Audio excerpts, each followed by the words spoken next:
Somewhere in a plant that also supplies 4 other brands, a side mirror assembly comes off the line at the end of second shift.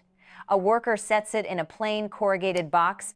It's twin, same tooling, same resin, same afternoon, goes into a printed box with a car company's logo on it. Those 2 objects are identical. One of them is about to cost you several times what the other one costs. Nothing happened to the part. Something happened to the box. Now, that's the easy half of this story, and it's the half you may have heard before. The hard half is what's happened in the last few years, because for a growing category of parts, the plain box isn't just more expensive to find. It's being made illegal to sell. My name's Ellen. I spent a long stretch of my working life inside the American car business engineering side first, then the analyst side, reading filings and supplier contracts for a living. This is the owner's report. If you're someone who keeps a vehicle past the 10-year mark and intends to keep keeping it, you're the reason this channel exists. Quick note before we keep going. I put what I've learned about all of this, what your car really costs you, and where every one of those numbers is actually written down into a book called What the Record Actually Says About Your Car. The link's sitting in the description under this video. If any of this ever makes you wish you'd known it sooner, that's exactly what it's for. All right, let's trace the money. You've been given an explanation for why car parts cost what they cost, and it isn't wrong. Cars got more complicated. A bumper cover used to be a bumper cover. Now it's a bumper cover with a radar bracket and a parking sensor and a wiring pigtail and a calibration procedure that has to run afterward. That's real. That's engineering, and engineering costs money. But complexity doesn't explain the thing I just described. Complexity doesn't explain why one physical object, made on one production line, out of one mold, carries 2 completely different prices depending on whose name is printed on the cardboard. That gap isn't engineering. That gap is a business model, and it's a legal strategy. And it's worth understanding line by line, because every one of those lines eventually shows up on a piece of paper with your name on it. So let's start where the part actually starts, which is not where most people think. Your car company probably didn't build most of your car. I don't mean that as an accusation. I mean it as a description of how the industry is organized and has been for decades. The automaker is closer to an architect than a factory. It writes the specification. It sets the tolerance. It runs validation and crash testing, and it puts its name and its warranty behind the finished vehicle. But the alternator, the water pump, the wiper motor, the brake caliper, the headlamp module, the radar unit, those are made by supplier companies. In the trade, they're called Tier 1 suppliers. You know some of their names even if you've never thought about them. Bosch, Denso, Aisin, Continental, ZF, Hella, Mahol. Here's the piece that matters to your wallet. When one of those suppliers has a contract to build a part for an automaker, they build it to the automaker's print. The automaker buys it, puts it in branded packaging with a manufacturer part number, and sells it through the dealer network as a genuine part. And frequently, not always, and I'm going to come back to that, the supplier also sells the identical component through its own channel, in its own box, under its own part number. In the trade, that's called an OES part, original equipment supplier. Same casting, same line. Sometimes you can literally see where the automaker's logo was ground off the housing because the supplier doesn't have the license to sell it with the trademark on it. 2 boxes, 1 object. The price difference is the trademark. Now, that's category 1 and 2. There are 5 categories in total, and you should know all of them because they're all abbreviated on your repair estimate, and almost nobody explains the legend. Genuine, or OEM, from the dealer network, the reference price, the highest. OES, from the supplier's own channel, often the exact part without the badge. Aftermarket, that's been independently certified, usually by an organization called CAPA, which tests fit, finish, materials, and function. Aftermarket that hasn't been certified, where quality genuinely does vary supplier to supplier. And recycled, sometimes abbreviated LKQ, which stands for like kind and quality. That's a genuine original part pulled off a salvaged vehicle. Same factory it always was, just used. Look at that list and notice something. 3 of those 5 categories are, in origin, the same manufactured object. The differences are packaging, licensing, and mileage. Actually, let me back up, because if I let that stand as stated, I'd be doing the thing I complain about other channels doing. That same factory story is largely true for mechanical parts: water pumps, alternators, sensors, ignition components, filtration. It is much less true for collision body parts. When you're talking about a fender, a quarter panel, a hood, a bumper cover, a headlamp housing, the aftermarket version generally is not the same part from the same line.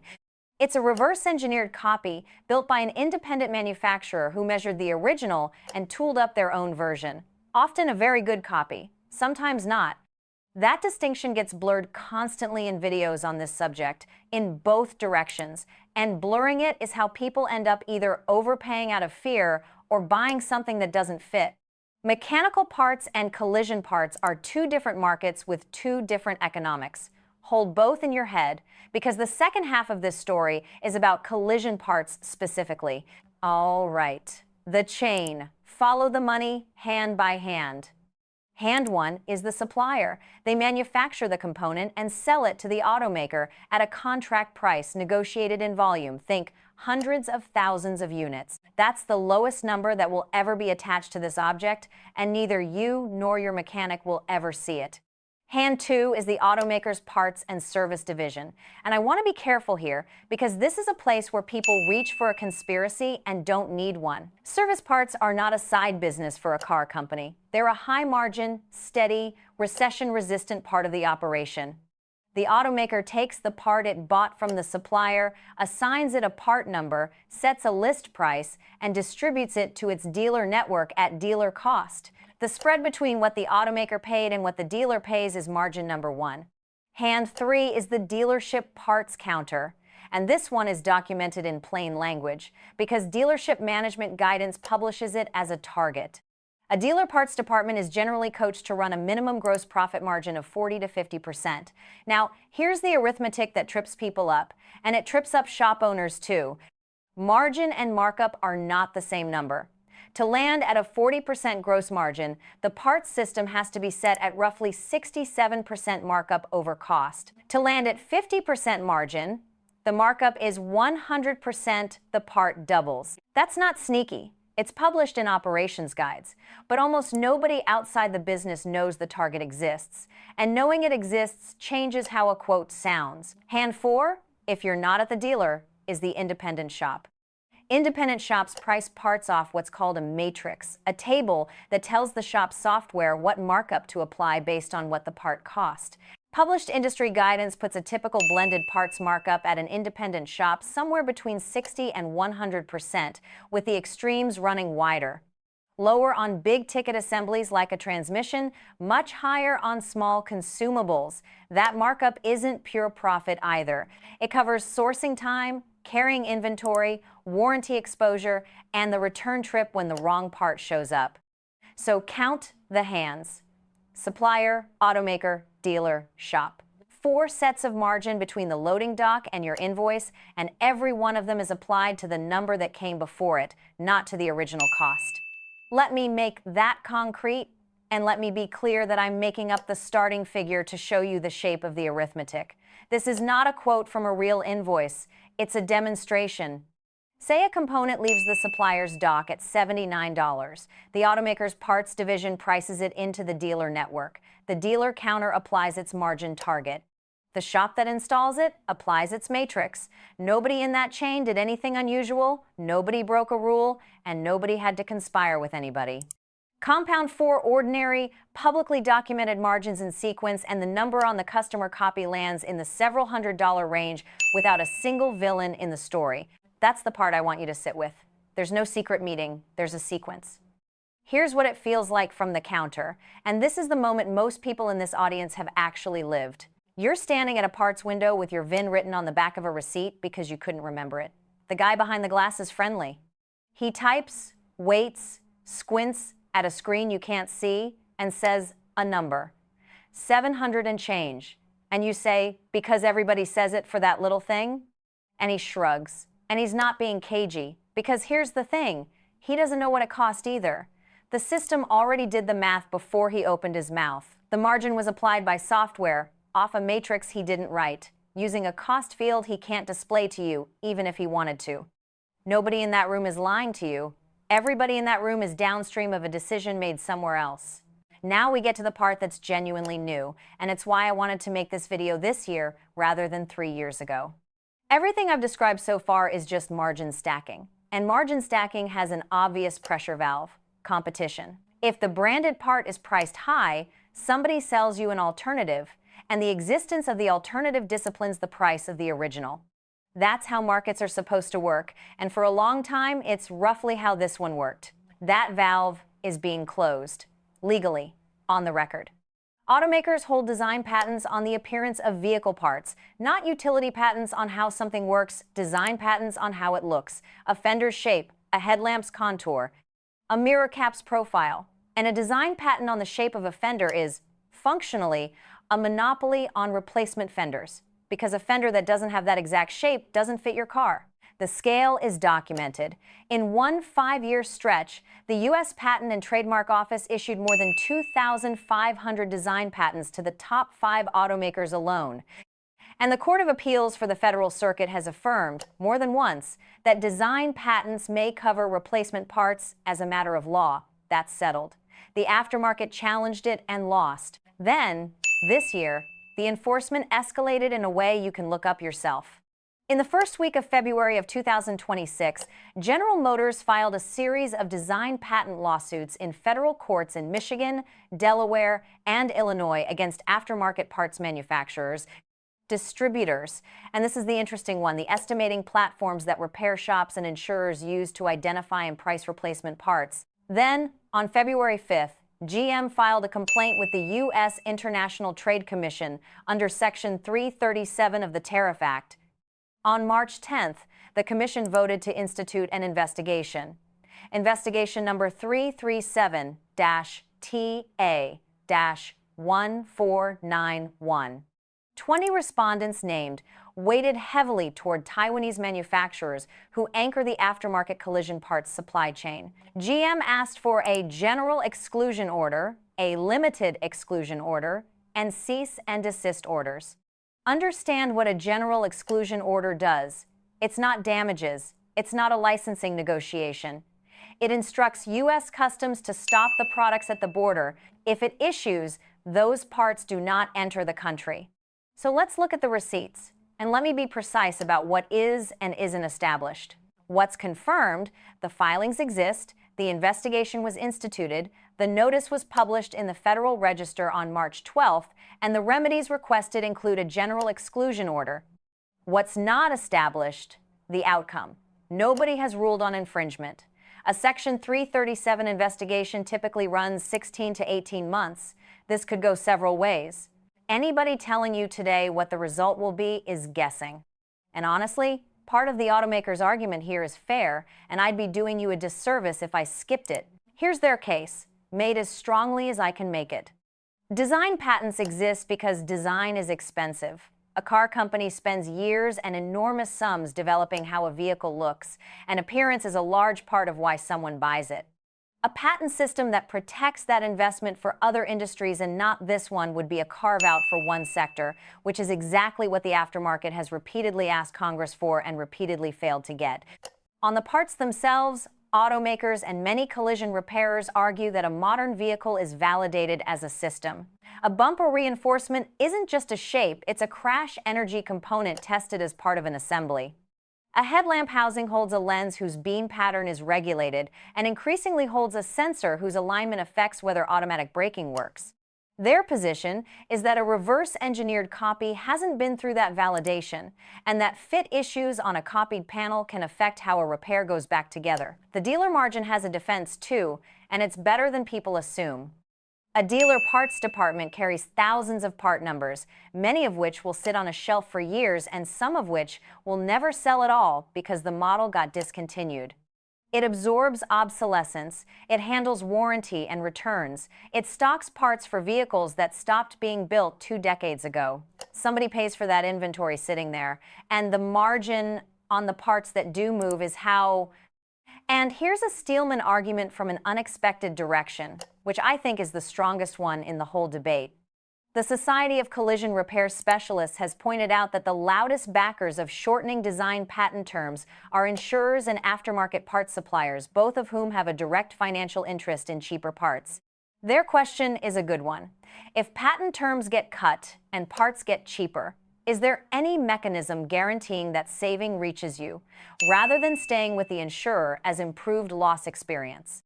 That's not a rhetorical dodge. That's a real gap in the consumer case, and it hasn't been answered well. So let me separate what I'm confident about from what I'm not. Confident. The multi-hand markup structure is real and publicly documented. Confident. Design patents on collision parts are real, upheld, and being enforced more aggressively this year than last. Confident. The ITC investigation exists, and the remedy requested would block imports. Not confident, and I'll say so plainly. You'll see a figure quoted that aftermarket competition saves American consumers about $1.5 billion a year in repair costs. That number comes from research published by the CAR Coalition together with a law school, and the CAR Coalition is an advocacy group whose members benefit from more aftermarket parts. It may well be right. It is not a neutral finding, and I'm not going to present it as one. Same caution on another number you'll see. A trade association for aftermarket body parts circulated federal price data showing motor vehicle bodywork running around 5.4% annual inflation and motor vehicle repair around 11.5%, against a much lower overall consumer inflation rate. The underlying data is from the Bureau of Labor Statistics, and you can pull it yourself. The framing came from an interested party. Both things are true at once, and you should hold them that way. What none of this requires is a plan. Let me be direct about that, because this is where these videos usually go off the rails. There is no evidence of anybody coordinating to raise the price of your headlight. What there is a structure. A supplier sells low in volume. An automaker earns well on service parts. A dealer runs a published margin target. A shop runs a matrix. A patent portfolio removes the competing product from the shelf. And an insurer, facing higher parts costs, files for a rate increase and gets it approved. Every one of those actors is doing exactly what their own accounting tells them to do.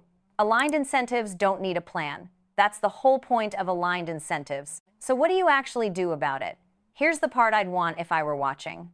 First, learn to read the part line on any estimate you're handed. Every parts line on a collision estimate is coded for category, and the legend is printed right on the estimate. OEM. A/M for aftermarket, CAPA for certified aftermarket, LKQ for recycled, recon for remanufactured.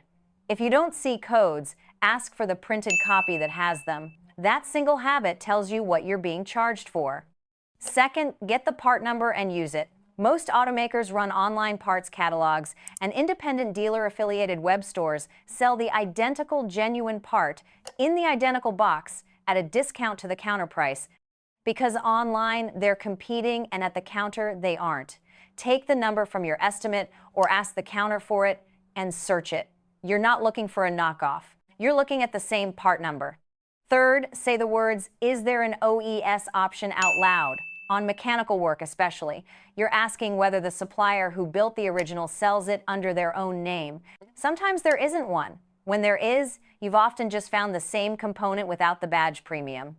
Fourth, if it's an aftermarket collision part, check whether it's CAPA certified. CAPA publishes its certification criteria and a searchable record of certified parts. Certified and uncertified are not the same thing, and the estimate distinguishes them. Fifth, know your own state's rule. Many states require written disclosure when non-original parts appear on an estimate. Several require your consent. Some restrict aftermarket parts entirely on newer vehicles. That rule lives in your state's insurance code or unfair claims settlement regulations on your state legislature's website, free. Sixth, for the bigger picture, 2 places. The ITC investigation I mentioned is public. Search investigation number 337-TA-1491, and you'll find the notice of institution, the respondents, and the public interest comments filed by both sides. And on the legislation, search congress.gov for the SMART Act by name. In the previous Congress, it was House Resolution 1707, and it would have cut the design patent enforcement period on collision parts from about 14 years to 2.5. Bills get renumbered and reintroduced constantly, so search the name rather than trusting a number you heard in a video, including this one. I'll leave you with the thing I keep coming back to. Nobody sold you a $79 part for $700 in a single dishonest act.